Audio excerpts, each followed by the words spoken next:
Habari zenu, nakwenda kujifunza somo letu la tatu. Ni somo la pili, tunajifunza kuhusu nyuzi namba moja. Piga open, tunaingia nyuzi namba mbili. Hii tukisema ni B, ukipiga open ni B. Ukibana kwenye chumba cha kwanza, hii ni C. C. Ukipanda chumba kimoja ni C sharp au D flat.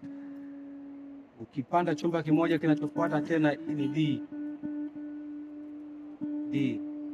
Ukipanda chumba kimoja kinachofuata tena, hii ni D sharp au E flat. Ukipanda chumba kinachofuata tena, hii ni E. Ukipanda chumba kinachofuata, hii ni F. Ukipanda chumba kinachofuata, hii ni F sharp au G flat. Ukipanda chumba kinachofuata tena, hii ni G. Ukipanda chumba kinachofuata tena, hii ni G sharp au A flat. Ukipanda chumba kinachofuata tena, hii ni A. Ukipanda chumba kinachofuata, hii ni B flat.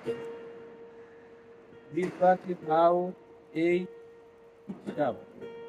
Ukipanda chumba kinachofuata, hii ni B, ambapo tukasema hapa utakachokifanya tena hapa kinachofuata, maana yake unarudia gita la juu, itakuwa ni C, ambayo ni hii tena.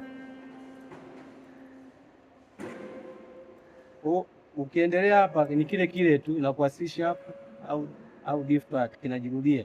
Na tulisema hapa utakachokifanya hapa kunachofuata vyote unarudia vya juu tu.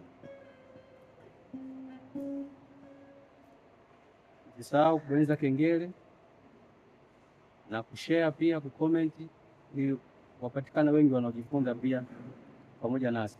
Asanteni sana, Mungu awabariki.